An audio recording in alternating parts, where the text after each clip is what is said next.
是紫星岛未曾有过。太去死了吧！忍者，你该绝了！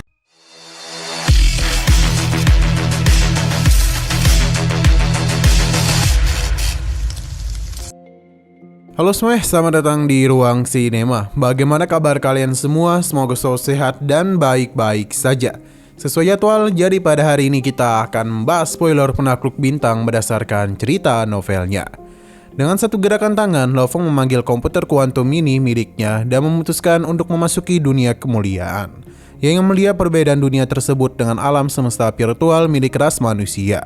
Begitu terhubung, ia muncul di pinggiran alun-alun dunia kemuliaan sambil memegang sebuah buku hitam. Ia merasa tertarik karena sistem ini menggunakan buku sebagai media, bukan asisten virtual. Ia membuka buku itu dan diminta memasukkan nama. Setelah berpikir keras, Lo-Fong memilih nama Sungai Pedang. Tidak terlalu peduli dengan keaslian identitas tersebut. Pada halaman berikutnya, ia melihat peta dunia kemuliaan yang ternyata sangat sederhana. Hanya terdiri dari alun-alun terbuka dan dunia pertemuan. Dibandingkan dengan alam semesta virtual manusia yang kompleks dan penuh fungsi, dunia kemuliaan terasa sangat terbatas. Lo-Fong memeriksa papan peringkat dan menyadari bahwa satu-satunya cara memperoleh warisan tambahan adalah melalui dunia ini. Ia berada di peringkat tingkat ketiga dengan catatan 0 kemenangan dan 0 kekalahan. Ia menyimpulkan bahwa sekolah Dewa Leluhur hanya menciptakan tempat berkumpul sederhana bagi para pewaris. Di alun-alun terbuka, puluhan ribu pewaris berkumpul berbagai kelompok yang saling bermusuhan. Begitu Lo-Fong muncul, banyak yang langsung memperhatikannya sebagai kaisar Sungai Pedang. Di tengah suasana tegang itu, seorang manusia mendekatinya dengan cepat. Ia adalah Kaisar Chaman, seorang kaisar rendah hati dari umat manusia. Kaisar Chaman membawa Lo-Fong menuju komplek aliansi Hong, menjelaskan bahwa para pewaris biasanya berkumpul berdasarkan aliansi. Lo-Fong melihat berbagai kelompok besar termasuk aliansi wilayah salju yang memiliki jumlah anggota terbanyak. Akhirnya mereka tiba di sudut alun-alun tempat aliansi Hong berkumpul. Hanya sekitar 1.000 orang, namun semuanya adalah elit sejati. Sementara itu di wilayah ras iblis, lembah yang diselimuti oleh bola api mengelilingi istana serigala langit. Di dalamnya, seekor makhluk ular berkepala dua melaporkan bahwa pewaris ras iblis telah memastikan kemunculan seorang manusia yang saat mungkin adalah Kaisar Sungai Pedang. Sosok yang menjadi target hadiah besar yang diawasi langsung oleh Master of Skywalk. Terlihat sebuah siluet yang diselimuti api pelan melangkah keluar dari Skywalk Flash. Sosok itu adalah Sirius. Ia berdiri tegak di hadapan istana yang menjulang. Master of Skywalk meminta rincian lengkap dan makhluk ular itu menjelaskan bahwa ia membawa kabar awal, sekaligus memberitahu bahwa informasi penting akan segera dikirimkan. Setelah menerima perintah untuk pergi, makhluk ular itu meninggalkan Skywalk Place dan berteleportasi. Master of Skywalk tetap berdiri di depan istana. Ia lalu mulai menerima informasi dari alam semesta virtual. Walaupun sistem komunikasi ras iblis tidak sebanding dengan ras milik manusia ataupun ras otomat, mereka tetap memiliki jaringan dasar yang dibangun dari rampasan teknologi pihak lain. Selain itu, sebagai penguasa alam semesta, Master of Skywalk mampu memperoleh informasi dari jarak ratusan juta tahun cahaya, tanpa harus tergantung pada alam semesta maya.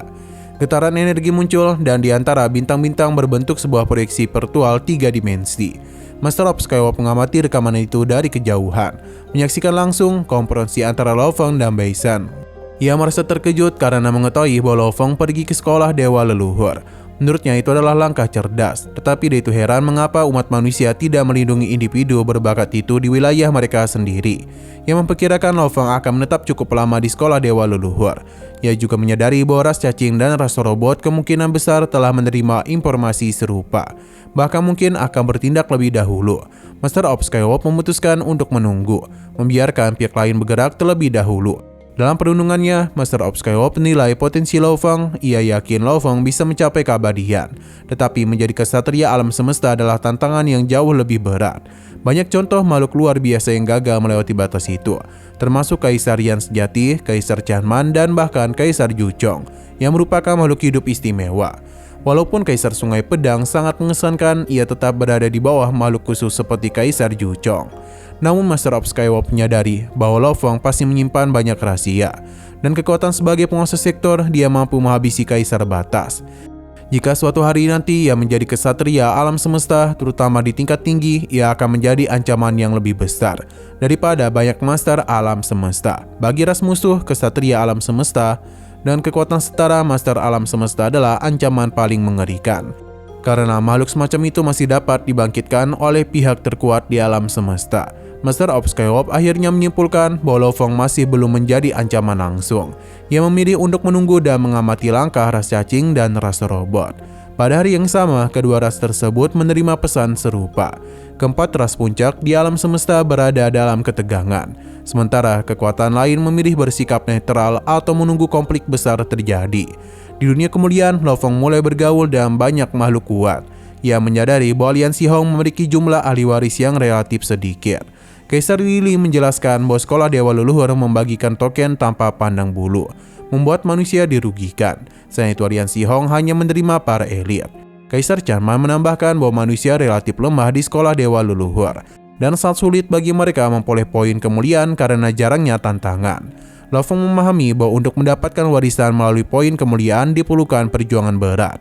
Setiap kekalahan membawa risiko besar, bahkan penundaan puluhan ribu era. Karena itu para pewaris sangat berhati-hati dalam menerima tantangan.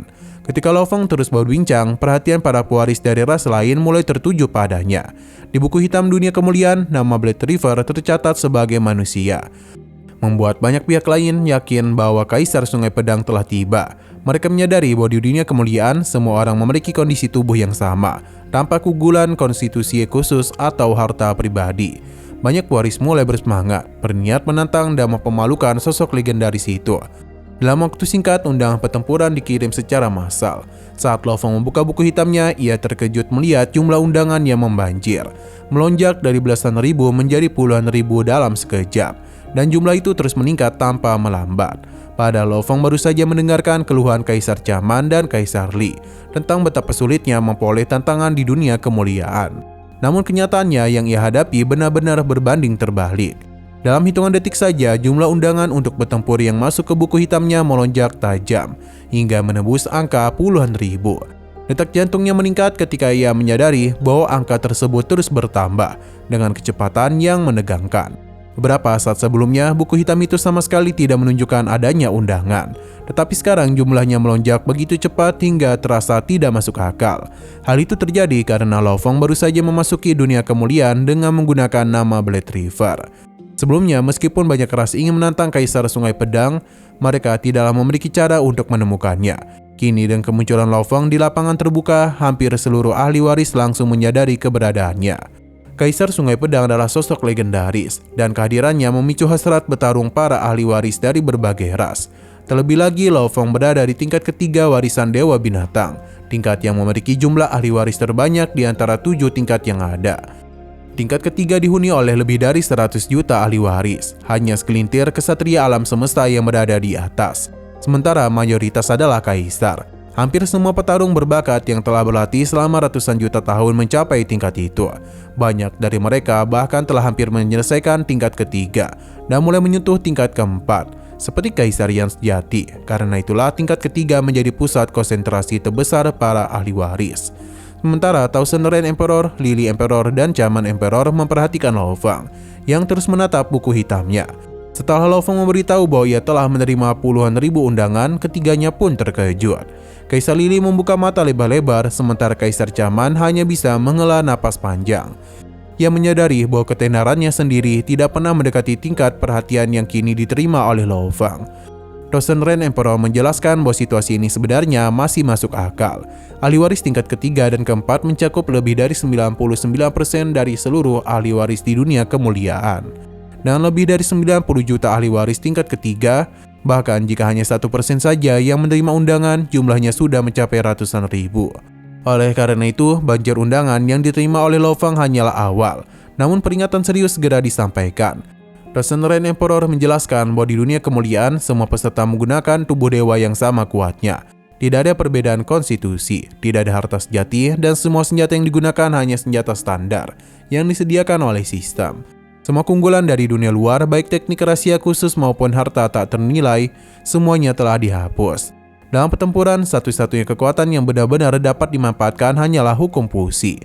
Ia mencontohkan Kaisar Juchong, makhluk hidup istimewa yang sangat menakutkan di dunia nyata, tetapi menjadi biasa saja ketika di dunia kemuliaan karena kehilangan semua keunggulan alaminya. Hal yang sama juga berlaku bagi siapapun, termasuk juga Lo Fang. Kaisar Caman dan Kaisar Lili menambahkan bahwa banyak ahli waris tingkat ketiga telah menciptakan teknik puncak mereka sendiri. Bahkan beberapa telah mencapai teknik pamungkas. Selain itu, kemauan dan pengalaman tempur mereka berada pada tingkat tertinggi. Lo Fang mendengarkan semua peringatan itu dengan seksama. Ia sadar bahwa menerima tantangan secara membabi buta hanya akan membuatnya kehilangan seluruh poin kemuliaan. Pada saat yang sama, provokasi dari berbagai ras mulai terdengar dari kejauhan. Jelas menunjukkan keinginan mereka untuk mempermalukan sosok legendaris seperti Kaisar Sungai Pedang. Meskipun hasrat bertarungnya membara, Lo Fang tetap berpikir jernih. Ia menyadari bahwa langkah paling bijak adalah menguji kemampuannya terlebih dahulu. Karena itu ia mengusulkan untuk meninggalkan dunia kemuliaan sementara dan akan melakukan pertarungan tiruan di alam semesta virtual bersama dengan Kaisar Caman, Kaisar Lili, dan Thousand Ren. Usulan itu langsung disambut dengan antusias. Tak lama kemudian kesadaran Lo Fang balik ke dalam alam semesta virtual. Di sebuah lapangan latihan yang dipenuhi rangkaian pegunungan bebatuan, Lo Fang berdiri berhadapan dengan 3 petarung kuat dari aliansi Hong. Aura pertempuran mereka bangkit, panas dan tajam, menandakan bahwa sebuah pertarungan serius akan segera dimulai. Ketika itu Lo Fang berdiri tenang di udara, menatap 3 makhluk kuat yang berada di kejauhan. Ia meminta agar salah satu dari mereka memulai lebih dahulu. Thousand Ren Emperor mengakui dengan jujur bahwa dirinya sedikit lebih lemah dibandingkan Kaisar Caman dan Kaisar Lili, sehingga ia menawarkan diri untuk maju pertama kali demi menghindari kemungkinan Lo Fang kalah telak dan bisa langsung menghadapi yang terkuat. Namun Lo Fang memilih jalan berbeda. Ia menyatakan bahwa jika harus bertarung, maka lebih baik langsung menghadapi yang paling kuat. Pilihan itu membuat Kaisar Caman dan Kaisar Lili saling memandang. Kaisar Caman kemudian maju menyampaikan bahwa dirinya dan Kaisar Lili berada di tingkat kekuatan yang hampir sama. Ia juga mengingatkan agar Lo Fang tidak meremehkan mereka hanya karena sikap rendah hati. Di antara manusia hanya ada 2 atau 3 kaisar tingkat dewa binatang yang lebih kuat dari mereka. Dan para pendatang baru seperti Blood River Emperor masih berada di bawah mereka. Lo Fang memahami hal itu dengan baik, karena itu ia tahu bahwa banyak ahli lama menyembunyikan ketajaman mereka. Sementara ketenaran pendatang baru seringkali akan mudar dimakan waktu. Pertarungan pun dimulai di udara alam semesta maya. Kaisar Caman mengingatkan bahwa tubuh ilahi virtual harus dibakar tanpa ragu sejak awal. Lo Fang merasakan kekuatan tubuh dewanya yang 100.000 kali lebih kuat dari tubuh penguasa sektor. Setiap sel dipenuhi oleh kekuatan ilahi yang luar biasa, mampu pulih seketika meskipun hancur. Ia menyadari kelebihan dan kekurangan kondisi ini. Tanpa harta sejati seperti peta bintang, ia kehilangan lonjakan kekuatan besar. Tetapi kekuatan ilahi virtualnya kini berada di tingkat kaisar puncak. Dan membalikan telapak tangan, Lo Fang memanggil 600 bola emas transparan, senjata spiritual biasa yang diizinkan dalam World of Glory. Saat pertempuran dimulai, kedua pihak membakar tubuh ilahi mereka. Kaisar Caman berubah menjadi wujud dewa binatang berbentuk manusia yang liar dan buas, lalu menerjang Lo Fang dengan kekuatan penuh. Lo Fang mengaktifkan hukum penggabungan, memunculkan bayangan dewa binatang raksasa yang nyata dan menakutkan. Dari kejauhan, Thousand Ren Emperor dan Kaisar Lili mengamati dengan seksama. Awalnya pertarungan berlangsung seimbang, bahkan Lo Fang terlihat sedikit tertekan. Namun tiba-tiba kekuatan Lo Fang meledak dengan dorongan kemauan yang luar biasa dan konsepsi dewa binatang yang telah melampaui tingkat ketiga. Serangan ekor bersisik dewa binatang menghantam tanpa henti hingga tubuh ilahi Kaisar Caman hancur dan lenyap. Lo Fang meraih kemenangan mutlak. Kaisar Lili langsung mengakui kekalahannya tanpa melanjutkan pertarungan. Mereka berdua merasa getir karena meski telah mencapai hampir puncak ke dalam kemauan, teknik dan penguatan kekuatan ilahi, mereka tetap kalah telak. Lo Fang menyadari bahwa kemenangan ini hanyalah mungkin terjadi berkat 2 keunggulan absolutnya, kemauan yang luar biasa dan konsepsi dewa binatang yang mendekati tingkat keempat. Sementara itu di Pulau Bahunia, para ahli waris dari berbagai ras mulai geger. Banyak dari mereka menerima balasan bahwa tantangan mereka telah diterima. Di alun-alun terbuka World of Glory, satu persatu makhluk kuat memeriksa buku hitam mereka dengan wajah terkejut. Kaisar Sungai Pedang ternyata menyetujui begitu banyak tantangan sekaligus. Kepanikan dan keheranan pun menyebar, karena tak seorang pun tahu berapa banyak pertarungan yang akan dihadapi Lo Fang selanjutnya. Nah, sayang sekali spoiler pada hari ini pun harus berakhir dulu. Oke, sekian dulu pada video kali ini. Untuk video selanjutnya akan segera hadir. Jadi bagi kalian yang mengikuti series ini, langsung saja klik subscribe dan aktifkan loncengnya. Terima kasih yang sudah menonton video sampai habis. Jika kalian suka pada video ini, klik like dan share ke teman-teman kalian tentang channel ini. Dan ditunggu aja kelanjutannya. Oke, sampai jumpa di video selanjutnya.